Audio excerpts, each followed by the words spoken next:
con la segunda conferencia de los grupos de educación en salud, trastornos del neurodesarrollo, con la charla denominada Estrategias de manejo en el comportamiento de niños difíciles, a cargo de la neuropsicóloga María Teresa Rueda Notman, neuropsicóloga de la Universidad de Antioquia, profesional en psicología de la Universidad de San Buenaventura, con especialización en niños con énfasis en psicología clínica cognitiva comportamental, con entrenamiento en neuropsicología y psicología médica en el Instituto de Neurorehabilitación de Miami, Estados Unidos, neuropsicóloga del Instituto Neurológico de Colombia. Buenos días. Digamos que a mí me toca ahora un poquito la parte después de la que hizo la doctora María Piedad, donde comenzamos a hablar de los niños con dificultades. Esa parte es cómo no enloquecernos con ellos y cómo no acabar con ellos ni en el colegio ni en la casa, porque no solo son los papás los que tienen que cuidar al niño, sino también cuando los ponemos en el colegio.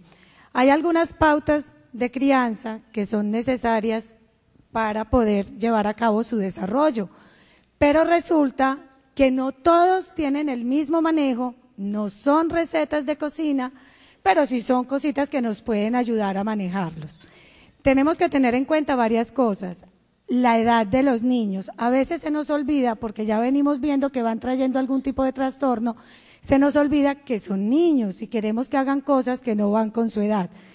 Haciendo un paréntesis, muchas veces a uno en consulta le llega un niño de 3 años con problemas y uno empieza como a trabajar con ellos y a hacer todo el proceso de neurorehabilitación y se le olvida que tienen 3 años, que todavía hay muchas cosas que no hacen y que no tienen que comportarse como nosotros queremos que se comporten. Entonces, vamos a hacer un repaso rapidito de cuáles son las características de comportamiento en cada edad. A los 5 años, cuando ya están entrando al preescolar, transición, los niños suelen ser más realistas, preguntan mucho y quieren saber más. Su mayor temor es perder a la mamá, todavía le gusta buscar amigos y se le debe recordar ir al baño, habla mucho y tiene pesadillas, admira a sus padres y maestros. En los 6 años experimenta descontrol emocional, hay dificultad en la toma de decisiones, tienen pesadillas y ansiedades.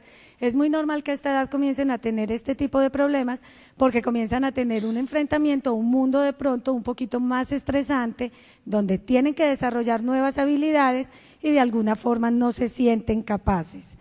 Son inquietos y activos, su conducta es explosiva e impredecible, son descortés, son esos niños que las mamás sufren todo el rato porque saluda, por favor, di buenos días, acabaste de llegar y todo el mundo dice, ay, tan lindo el niño, y él voltea y mira como, ay, qué señoras.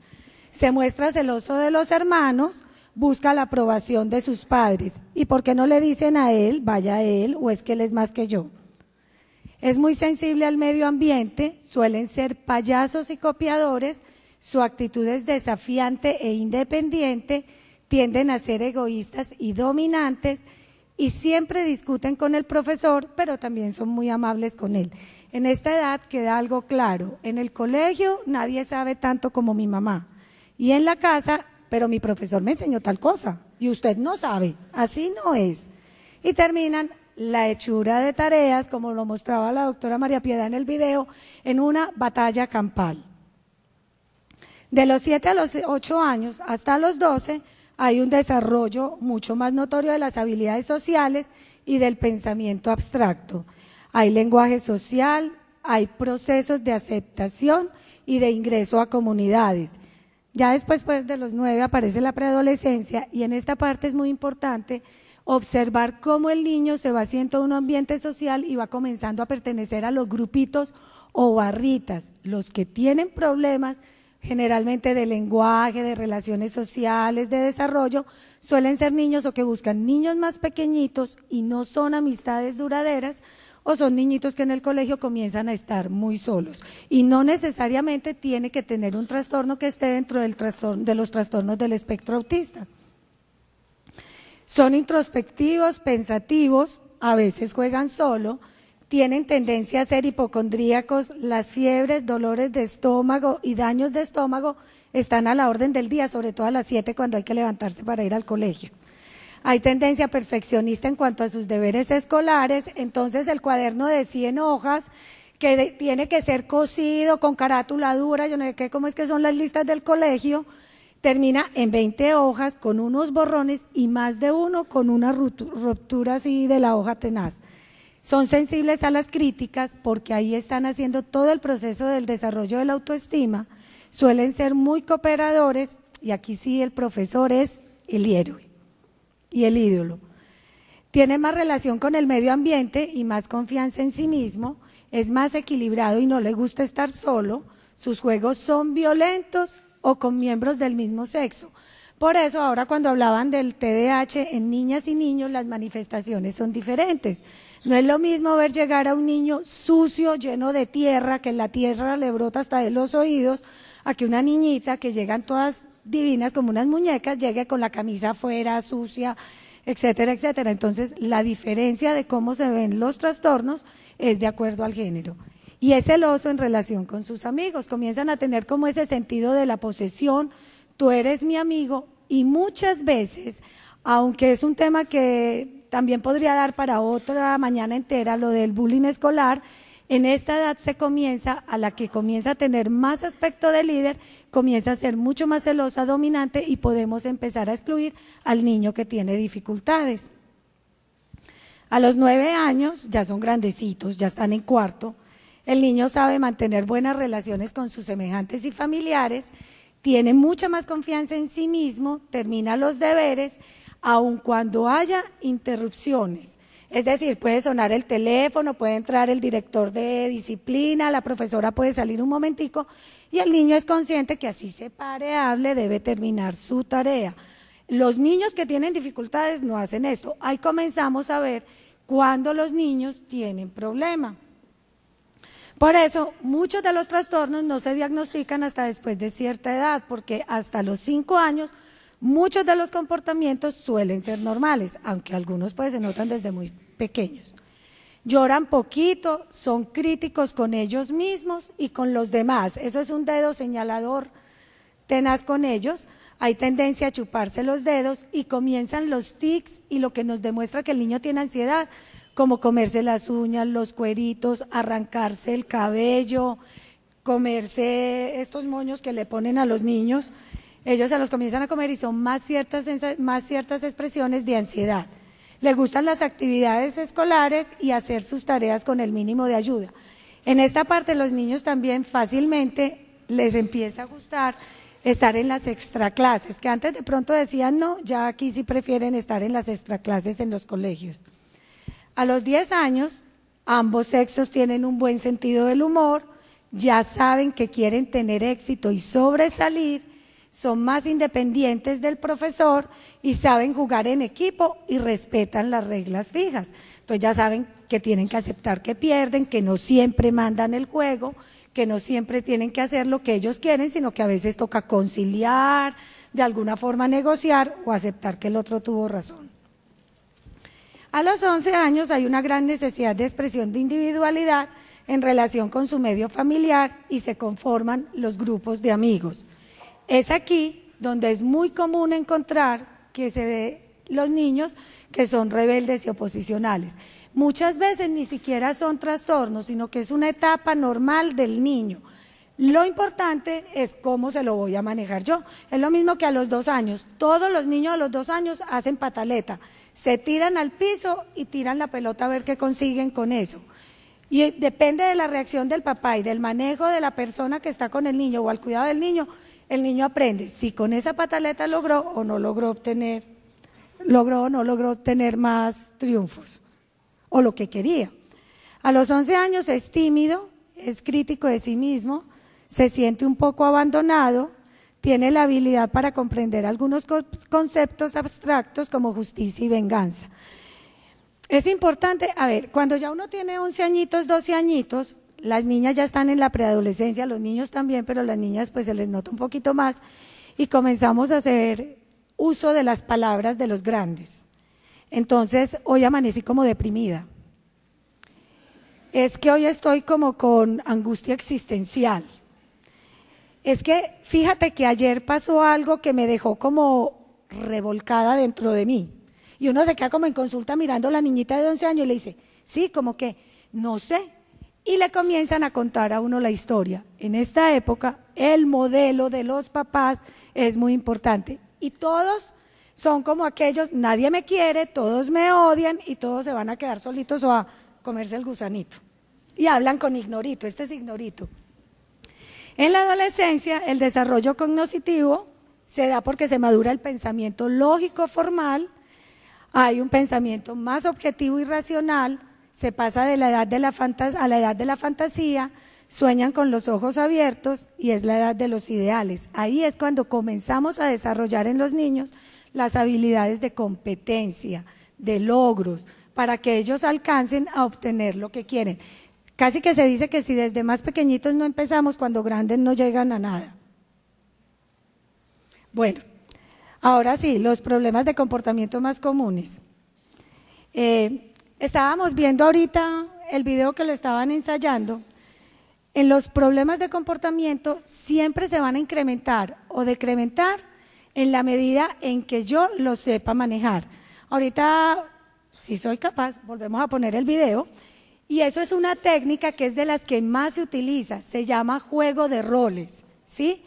Y es donde para yo evitar que el niño haga algún tipo de comportamiento inadecuado, yo lo hago primero, él se ve reflejado en mí y de alguna forma asume que bobada la que estoy haciendo, no debo hacer eso.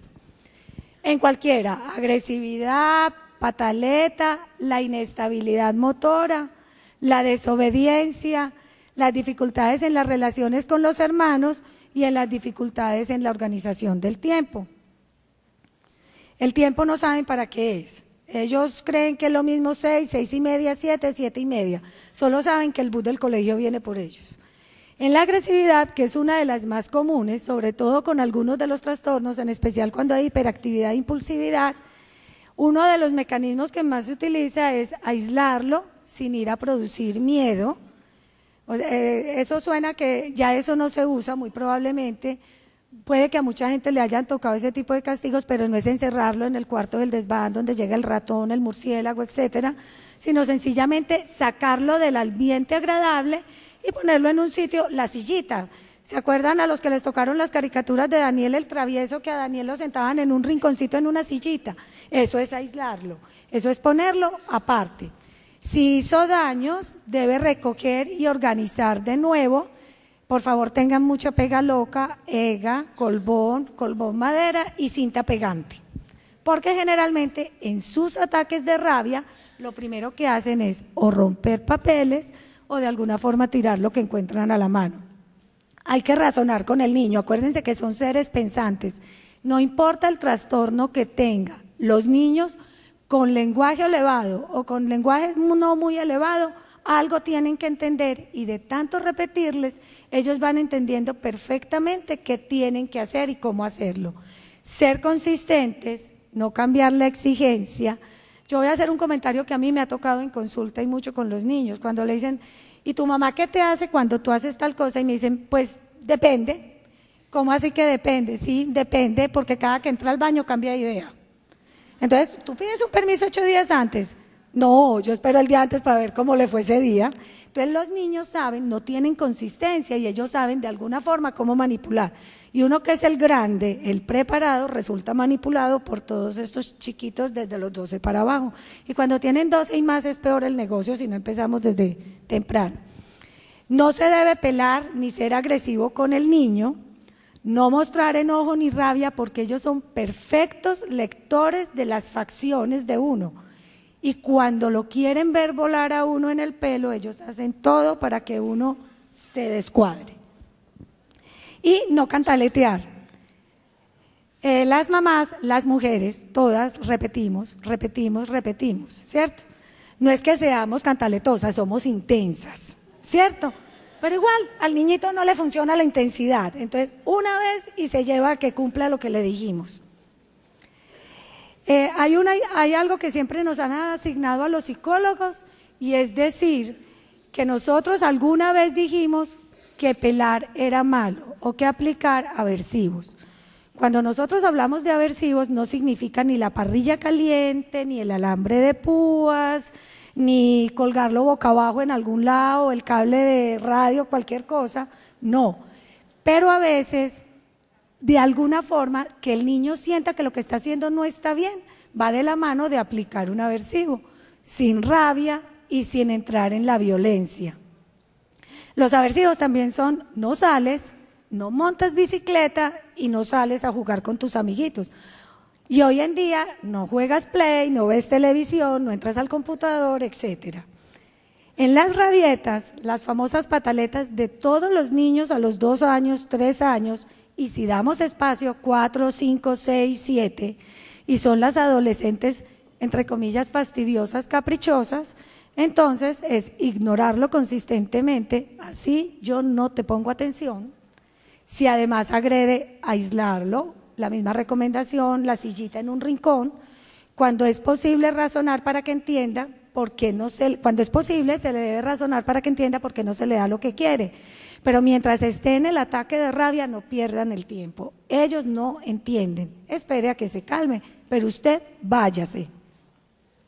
Prevenir la aparición de rabietas y otras conductas inadecuadas.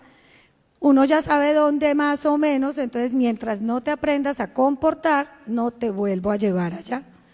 Elementos del ambiente que generen problemas, supervisar los juegos del niño y no darle lo que desea ni atenderlo. Ese es un gran error. Ellos, si una vez lo logran, la segunda lloran más duro para que la mamá se angustie más, el papá, la profesora, el que sea. Y la tercera, gritan mucho más, que uno dice: ay, yo se lo doy porque es que me desespera. Es el peor negocio que pueden hacer. En la inestabilidad motora, yo creo que esta es una de las más complicadas de manejar hoy en día. Realmente, si vamos a cualquier lugar, los lugares son estrechos, no hay mucho espacio, las zonas verdes están reducidas, entonces un niño necio, entonces el niño necio lo tenemos que tener en la finca, pues sería el lugar ideal. No le estorba a nadie si brinca en la manga todo el día. Pero entonces hay que asignarle un espacio donde se pueda mover libremente y no sea necesario decirle no a cada momento. Quieto, siéntate, quédate por favor, no vayan a un cine, no vayan a una película larga, no lo pongan a ver una serie de la BBC porque el niño no se las ve. Destinar parte del tiempo del niño para que se mueva libremente. Son buenas las ideas del fútbol, la natación cuando quieren, porque muchas veces dicen no quiero y no lo hacen. Hacer exigencias progresivas para permanecer más tiempo en la misma actividad, o sea, 10 minutos, 15 minutos, ir intercalando entre el tiempo y el descanso y ver a otros niños que trabajan o que permanecen más tiempo en la misma actividad. Pero no caer en el error que suele uno caer y es: pero mira cómo tu hermanita sí dura y termina. Y desafortunadamente cuando tenemos un niño difícil y son 2 en la casa, el otro es perfecto. O lo que pasa es que hace tan poquito que uno lo ve perfecto. Entonces, la comparación va a afectar al niño con mucha frecuencia. Entonces, eso sí es algo que nos tenemos que cuidar. Si está muy inquieto, no dejarlo que progrese a una situación de inmanejable. Cuando está desconcentrado o excitado, asignar trabajo sedentario o juegos más calmados. El ambiente debe ser muy organizado y tranquilo posible y hacer relajación y masajes. Yo sé que aquí nos están acompañando hoy muchos profesores.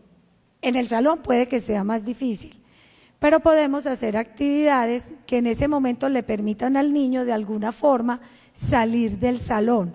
Pues uno siempre recomienda, sabiendo que puede ser muy complicado, pues mándelo a hacer alguna diligencia, que traiga el borrador del salón más lejos que haya en la escuela, o que vaya al baño, que traiga agua, que le busque algo, además de que se sienten útiles, descansan y uno les da un poquito de empuje para que la profe me quiere, es que la profe me manda a mí, no sabe que es que para descansar de él un ratico es que lo estamos mandando, pero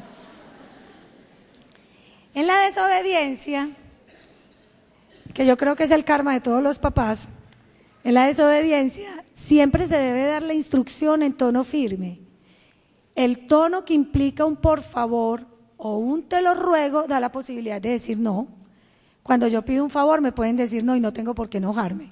Entonces el tono debe ser firme, claro y conciso. y las instrucciones deben ser claras y de fácil manejo para el niño.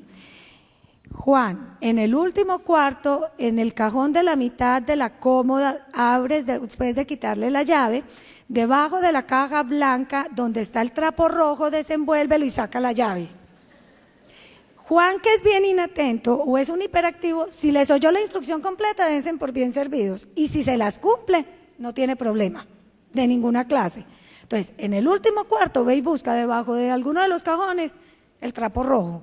Y el niño asimila más fácil ese tipo de instrucciones. No gritar. Cuando uno está dando una orden, no tiene por qué darla enojada. Yo sé que decirle, ven a comer, Juan a comer, Juan ven a comer, lo único que uno va y le dice es, Juan te dije que fueras a comer, ¿sí? Y Juan ni por aludido porque estaba entretenidísimo viendo televisión, ¿sí? Ah, bueno, y se paran como si nada y uno ya está descompensado totalmente. Ayudar al niño a que cumpla las instrucciones, que es una instigación física, donde no se le coja pues la mano fuerte, ni le vamos a producir el codo que se le disloque, ni nada de eso, pero sí llevarlo a hacer, te acabé de decir que fuéramos a hacer tal cosa. Los niños aprenden, y aprenden que cuando uno ya va, ellos ya entonces comienzan a hacer las cosas porque saben que uno de todas formas les va a hacer cumplir la orden, muchas veces por comodidad, y uno lo entiende. Ay no, mientras yo le ruego a yo lo hago 3 veces pues, y no me voy a quedar aquí en este cuento. Pero siempre o terminan en pelea o todos bravos. Entonces, si definitivamente es de esos que les dice, no quiero, hay que entrar a negociar. Ahí sí, hay que bajar un poquito y hacer un trato con el niño, entre comillas, medio chantaje, donde trabajamos y luego jugamos, ¿sí? Pero no, si no trabajas, no juegas, no, sino, ven, hagamos esta hojita y luego te dejo ir a jugar. En otros casos resulta útil retirar el afecto transitoriamente hasta que obedezca. A los papás les decimos que se guarden ellos en el baño, porque es que encerrarlos a ellos es más difícil. Entonces uno le dice al papá, vaya, enciérrese usted en el baño mientras el otro se calma. Para otros es efectivo retirar algo del agrado o no darle lo que esperaba. Por ejemplo, no servirle el almuerzo, no darle el algo, no los chitos, pero tienen que tener algo en cuenta. Uno siempre debe tener algo en cuenta, y es que uno no resulte castigado o que todo el mundo se castigue en la casa por culpa del niño que tiene el problema, porque es que entonces no estamos haciendo nada, todos están castigados y él no se sintió castigado. Regañado, corregido, llamado la atención, como se le quiera llamar al asunto. Si está rechazando la actividad de trabajo, se debe evitar convertir ese momento en una pelea, pues la va a rechazar aún más. En las casas, sobre todo cuando las mamás se sientan a hacer tareas, comienza a funcionar esa parte emocional. Y uno generalmente les dice, es que ustedes son mamás, no son la profesora, solo haga acompañamiento, para evitar que cada sentada a estudiar sea una batalla campal. Y en vez de terminar queriéndose, terminan odiándose. Eso sí, hasta que se van a acostar y tienen que rezar el ángel de la guarda todos juntos. Pero igual, el niño en ese momento le coge mucha más aversión al estudio en la casa y a tener que estar con esa persona que es la mamá, porque es que mi mamá cada que estudia conmigo me da un cocotazo, entonces el niño no le gusta.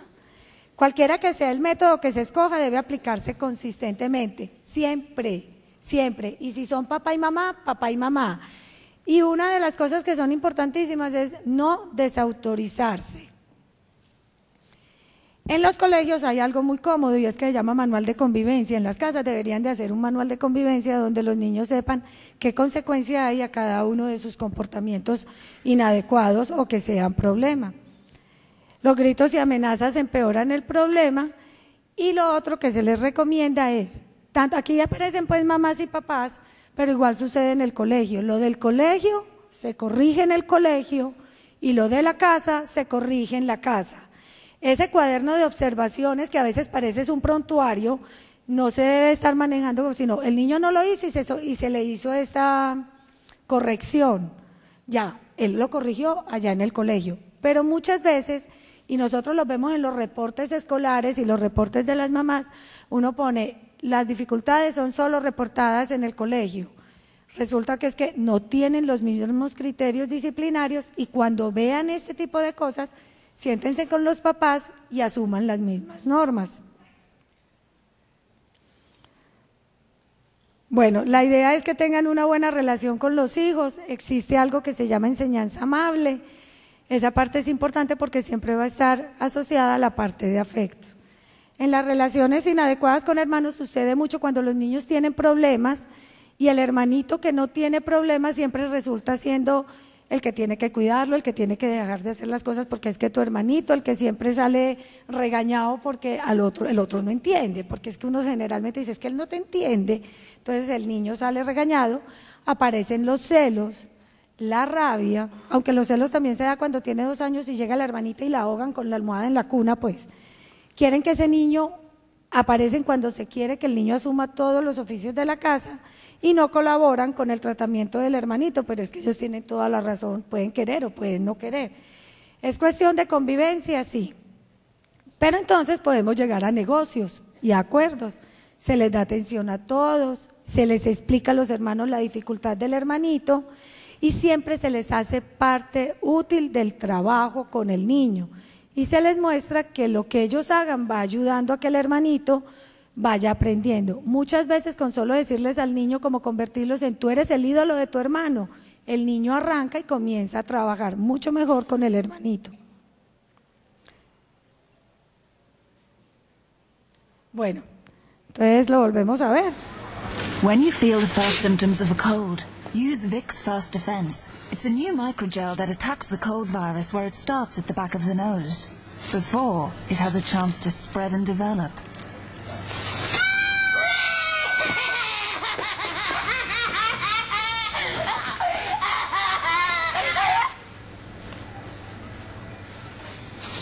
New Vicks First Defense. Attack is the best form of defense. Yo realmente no me imagino a nadie haciendo eso en el supermercado, pero habrá quien se arriesgue y lo haga. Pero igual es la misma historia, lo que el ataque es la mejor defensa para que el otro no lo haga. Vamos a ver los estilos educativos más comunes. Esto se da en todas las personas que tengamos que ver con educación de niños, no solamente papás, sino también la parte de profesores. Entonces existe un estilo permisivo que no exige, es inconsistente, tienen dificultad para establecer los límites, generalmente hay un ambiente caótico y genera inseguridad. Acuérdense que todos necesitamos de alguna forma vivir dentro de normas y porque pongamos normas el hijo no nos va a dejar de querer o el alumno no nos va a dejar de querer y si nos dejan de querer, preferible que se sepa comportar cuando grande y que no sea una persona insegura. Aparece el estilo sobreprotector, qué pecado el niño, pobrecito, es que este pobre y entonces buscamos con un papá, con una mamá, con ese rollo que tiene y yo como profesora cómo le amargo la vida aquí en el colegio, ¿sí? Entonces en ningún lado el muchachito va a funcionar. Entonces el estilo sobreprotector comunica afecto e interés, no se le deja hacer, se le suple en todo porque la mamá generalmente dice pues ¿cómo hago que le digan que es la peor tarea, como que ni tuviera mamá pues? Genera dificultad para tener autonomía y habilidad en asumir responsabilidades, generalmente explica, tranquiliza y cede, y genera baja autoestima y una fuerte dependencia. Solo imagínense un niñito sobreprotegido, cómo llega a ser de grande, no toma decisiones, estudia la carrera que el otro quiere, y entre comillas es el que uno dice, no, qué pelele cómo lo criaron. En la sobreprotección se da afecto a tal punto que se impide que enfrenten problemas y responsabilidades, se tienen algunas manifestaciones de afecto que no son contingentes con las situaciones que se están viviendo y la única información que le damos es el mundo es tan complicado y tan difícil de vivir que tú no tienes armas para enfrentarte a él, entonces yo siempre te voy a necesitar. Y generalmente vamos a tener niños que van a tener trastornos de ansiedad, serían los de ansiedad escolar, las fobias sociales, las fobias escolares.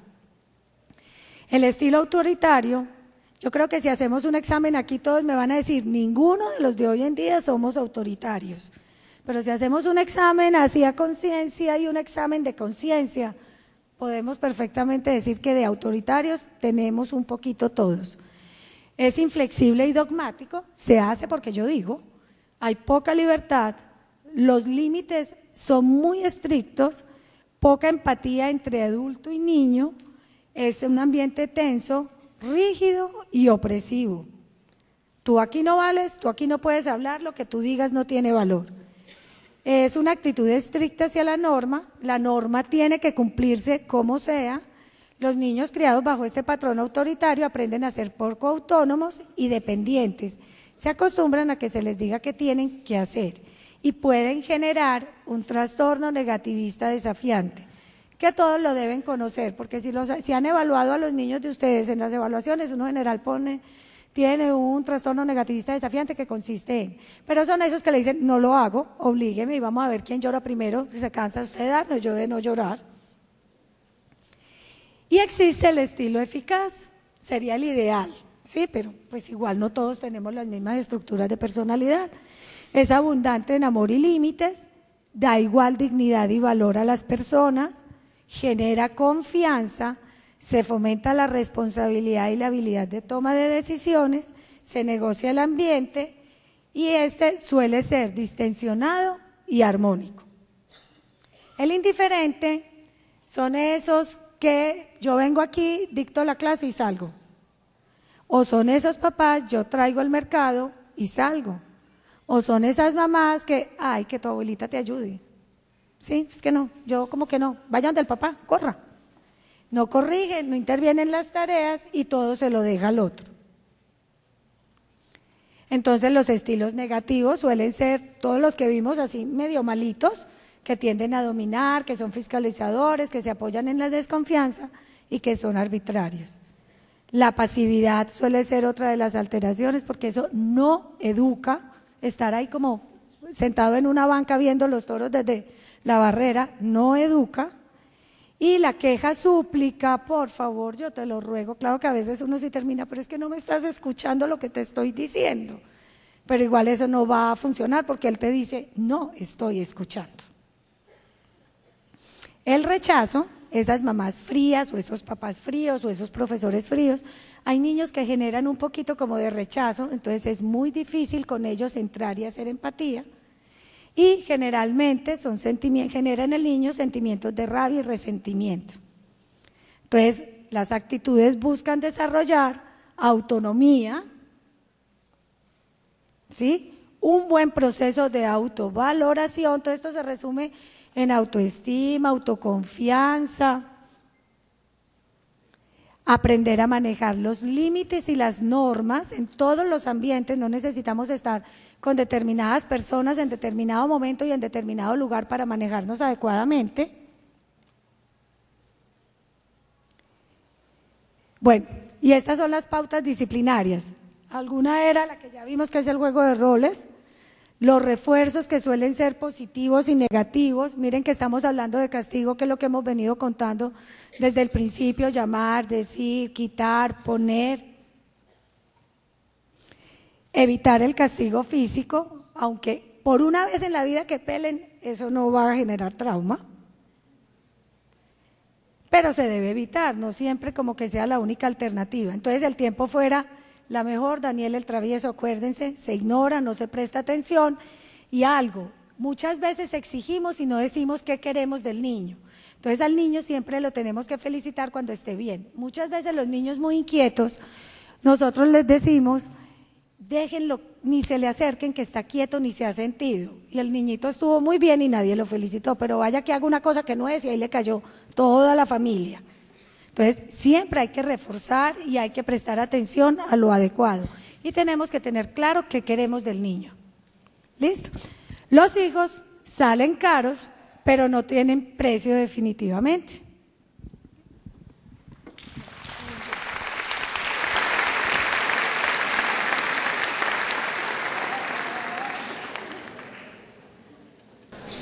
Bueno, entonces hay muchísimas preguntas de las que me hicieron a mí y que también se las habían hecho a la doctora María Piedad. Vamos a tratar de contestar algunas, ¿sí? Las otras puede que estén implícitas en las respuestas que demos. Bueno, entonces hay una que dice que qué hacemos con los padres que son muy sobreprotectores y que no atienden las sugerencias que se les da para hacer de su hijo una persona más responsable. Generalmente cuando se comienzan los tratamientos con los niños, nosotros siempre se comienza a trabajar es directamente con los padres, porque a los padres hay algo que les tiene que es muy normal que lo tengan y es ansiedad. Es temor y dificultad para manejar esos niños con dificultades y también dificultad para tener que asumir que su hijo va a tener problemas afuera, ¿cierto? Entonces, esa parte es importante comenzar a trabajarla con los papás. Siempre hay que empezar a trabajar las dificultades a nivel de ansiedad en ellos para tener que darles libertad al hijo. Y la otra es ir asignando tareas pequeñitas que los papás vayan haciendo con el hijo y que se den cuenta que ese hijo sí es capaz de hacer las cosas. Porque el problema está en que generalmente el papá cree que su hijo no es capaz, porque de alguna forma lo han visto con dificultades. Entonces siempre las tareas pequeñas que los hijos las vayan logrando y ellos van viendo que sí es capaz, y la otra, trabajar con ellos los procesos de ansiedad que son muy normales que se presenten cuando hay niños con dificultades. La que me estaban preguntando, la que leí ahorita, que era ¿por qué en la casa no hacen nada y en el colegio hacen todo? Eso tiene una clara expresión y es norma. Cuando a uno le dicen es que en la casa no hace nada y uno comienza a explorar un poquito, nos damos cuenta que son ambientes muy permisivos, donde nada es problema, ¿sí?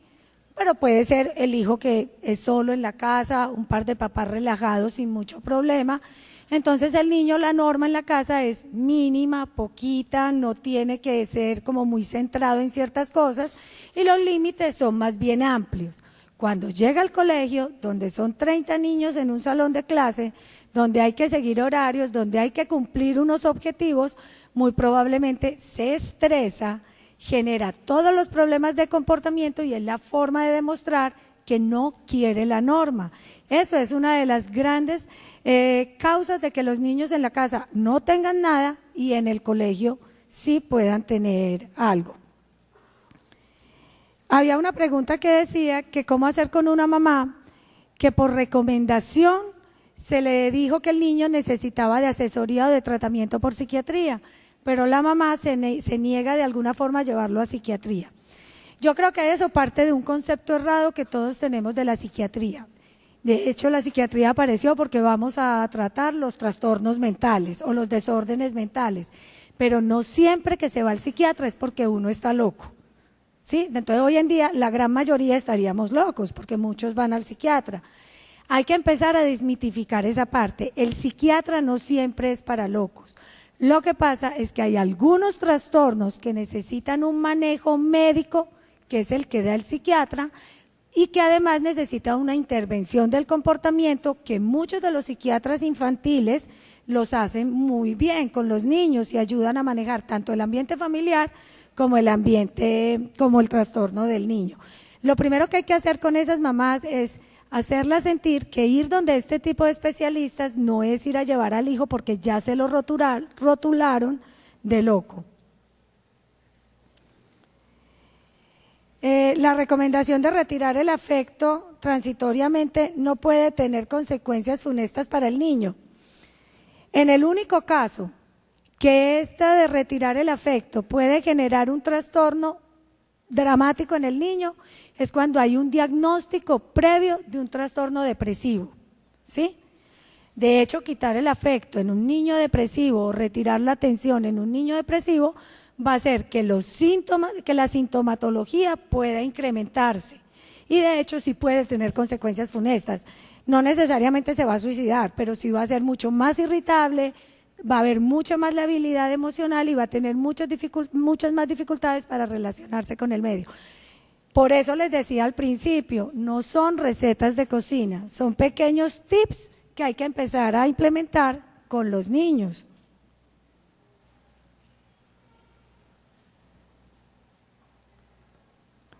Los niños que tienen dislexia tienen poca o mucha creatividad, lo mismo que los niños que no tienen dislexia. Hay varios mitos. El niño hiperactivo es brillante, erróneo. Su capacidad intelectual puede fluctuar como la de cualquier ser humano del planeta, ¿sí?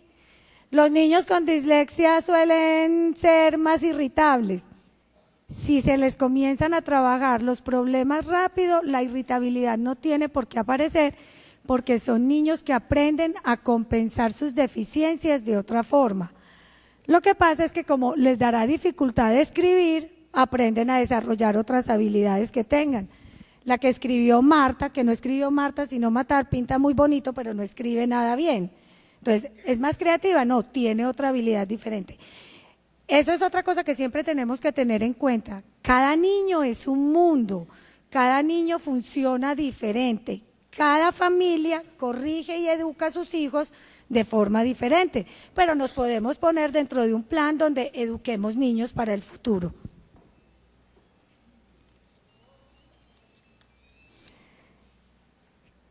¿Qué puede? Ay, esta es tuya, María.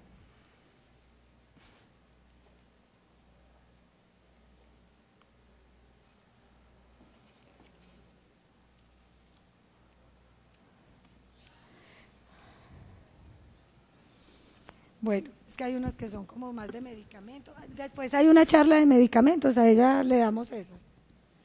Los trastornos de ansiedad por causa del estilo sobreprotector de los padres se da en adolescentes. Siempre los esquemas del desarrollo, los esquemas de personalidad comienzan a desarrollarse desde que los niños están pequeñitos, desde que comienzan a tener conciencia del mundo externo, de que ellos se desarrollan en un medio, comienzan a desarrollar todas sus estrategias de afrontamiento social y emocional. Y los trastornos suelen ser mucho más notorios cuando tienen que enfrentarse a situaciones diferentes a las del hogar. Los niños pequeños son más de su casa y los trastornos de ansiedad en esa época son diferentes, pero en el adolescente que tiene que desarrollar todas las habilidades sociales propias para tener éxito, ¿sí? Para poder tener logros, comienzan a ser mucho más notorios. Entonces, un papá sobreprotector desde pequeñito que no le enseñó cómo afrontar el medio, lo más probable es que cuando llegue a la adolescencia sea mucho más ansioso y el trastorno se haga mucho más notorio.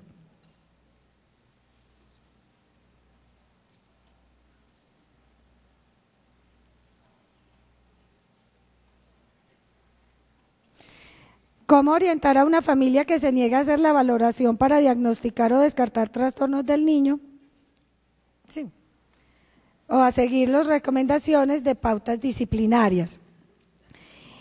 Siempre el diagnóstico debe ir de la… A ver, siempre para decir que un niño tiene algo, tiene que estar previamente diagnosticado. Lo ideal sería pues ir donde el médico, donde el neuropediatra, hacer la evaluación neuropsicológica, hacer un diagnóstico claro, conocer realmente cuáles son las dificultades del niño y comenzar a trabajar. Los papás, las mamás, las profesoras muchas veces son reacias y piensan que no se tiene éxito. Lo que pasa es que los problemas suelen ser complicados y de un día para otro no desaparecen. Pero cuando se comienza el tratamiento con el niño, se comienza el trabajo, se hace la rehabilitación, se van viendo los logros. Es la misma historia de cuando el papá es ansioso porque el niño no es capaz. Siempre ir viendo el logro en el niño, se van dando cuenta que van obteniendo cosas. Lo ideal es decirle a la mamá, mostrarle las diferencias entre las dificultades de ese niño y el niño que no tiene dificultades y de alguna forma irle diciendo que para el futuro cuáles pueden ser los problemas que va a presentar. Igual si no leen primero, en quinto de primaria, solucionar un problema de matemática va a ser bastante difícil. ¿Listo? Gracias.